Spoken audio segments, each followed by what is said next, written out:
Welcome to Quarantine with Lou. I'm your host and strategic partner in cost reduction, Luis Fernandez. And today we're continuing the series of Keep On Leading audiobook that we're doing out here for free. And this chapter is called The Winningest Attitude. The story takes place in North Carolina around 2015.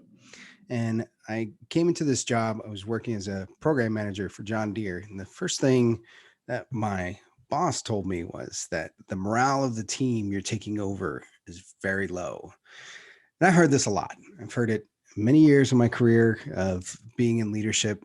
And I've always billed myself as, a go-getter and someone who's willing to take on additional challenges and find creative solutions to problems and, never letting no stop me. And this is all part of the interview spiel. And so, you know, uh, maybe that was what she kind of saw as a challenge when she gave me this. And the role of a program manager at John Deere is taking a product from a concept, from an idea, from a design, and all the way to conception and putting it on, building an assembly line and getting it out there, and then assisting a little bit with some go to market activities. And I was given a bit of a throwaway project. So I got this project and I was observing in the meetings, and it seemed like, I mean, she was right. The morale was low, um, but it seemed like the team felt like they were on a treadmill, and they're doing this kind of work that they've been doing for a while and they're not going anywhere. And then they had spent about 3 years in the preliminary phases of the project. And every time it would reach the level where the funding needed approved and the capital needed approved, it would get kicked down the road. And it sort of became a big joke because the project was named Thunder. And they said, well, it's just like thunder, it makes a bunch of noise, but that never actually does anything.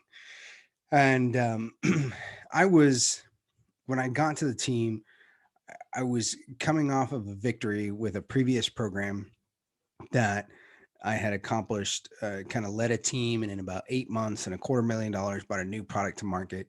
At a company that size, doing anything in less than 3 years and $5 million is, it's kind of a big deal. So, um, a lot of the folks that I mentioned is to, they were kind of skeptical, like, is that project even real?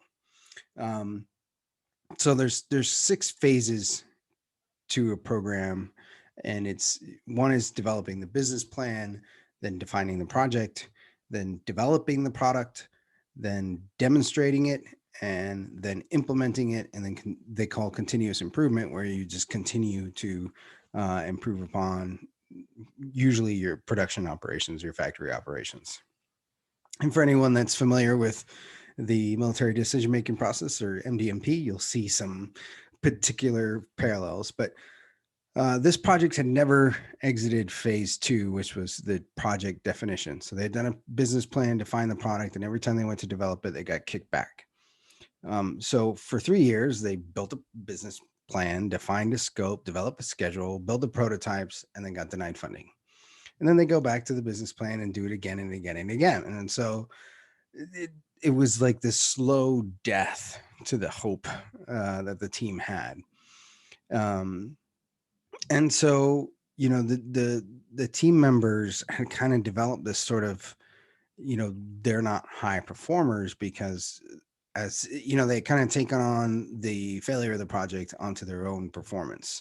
um, and in addition, some of the underperforming people in different functional areas have been tossed onto this project as, and other folks, it wasn't their primary role. Like, they had another project that was the primary, and this was kind of like a secondary thing.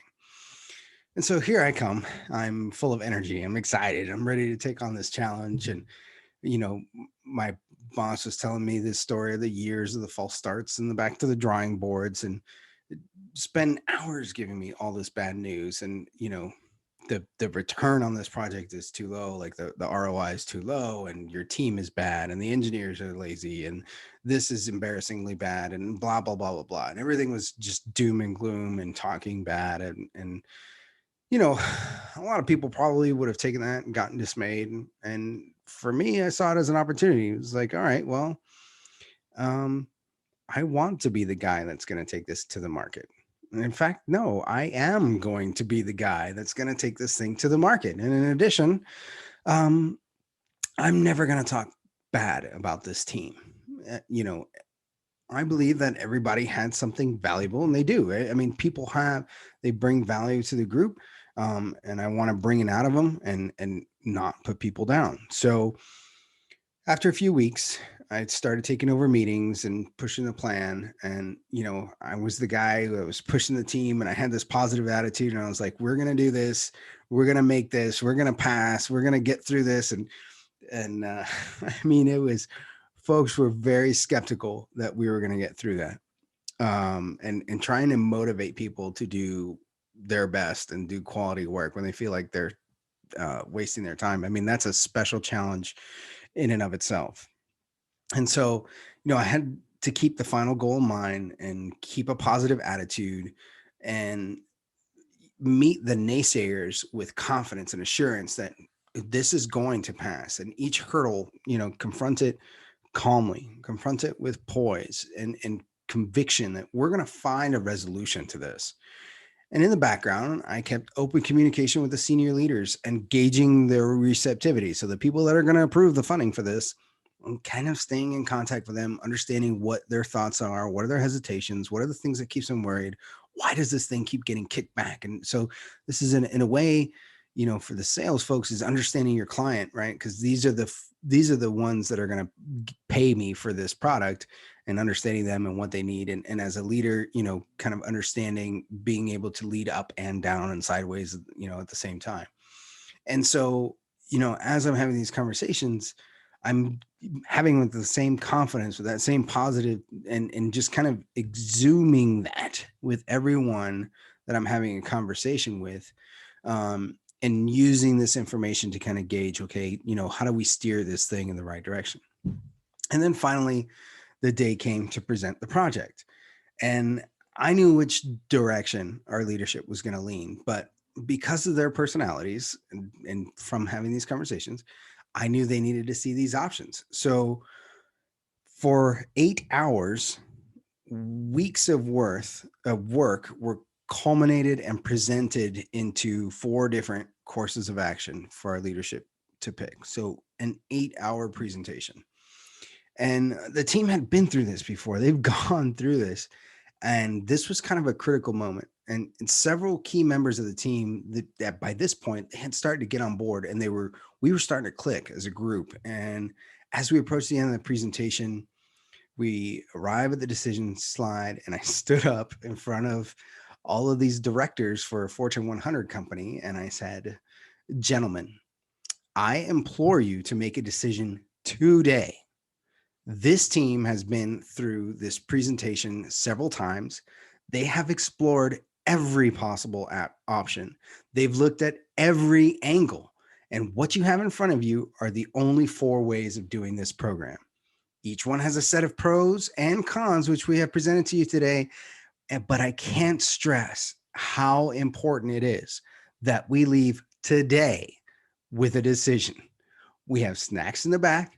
I'm prepared to purchase dinner, answer questions, or be here as long as it takes, but we have to make a decision today. This team cannot go back to the drawing board again. That is not an option. You must pick from one of the 4 courses of action in front of you or kill this program. Just going through this now, like that was a wild position to take, particularly the position I was in. But I sat down, and that was it. Like, I put it all on the table. I showed my team I was willing to go down with them. And, essentially my job was on the line.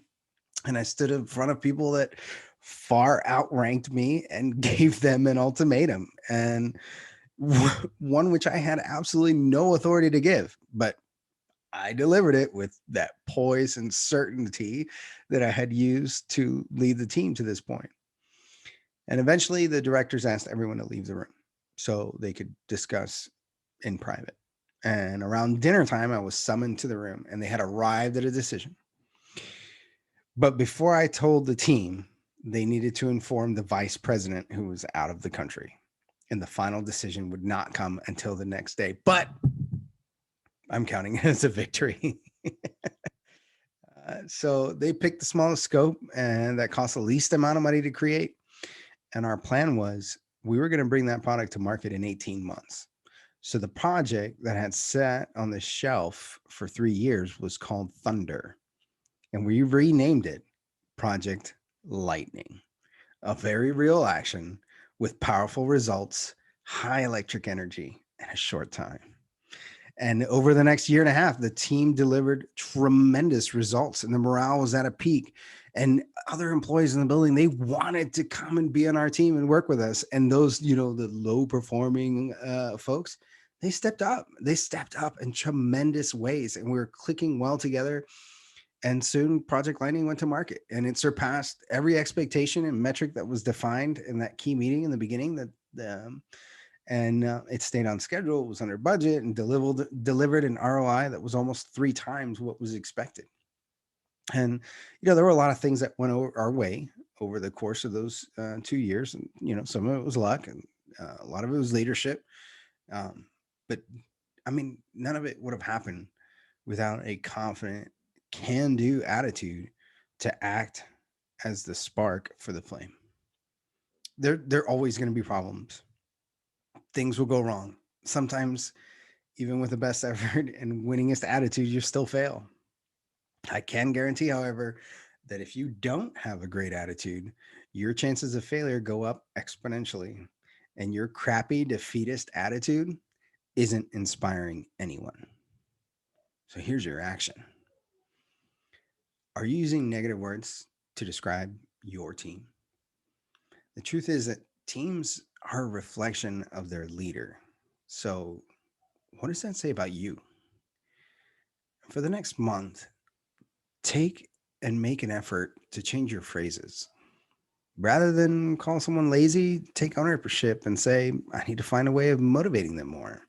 Instead of saying someone is stupid, say, let's find out what they're really good at. And try that for an entire month. All right. So good luck out there. I hope you enjoyed chapter 2. It's kind of a short one, and we'll stay in touch.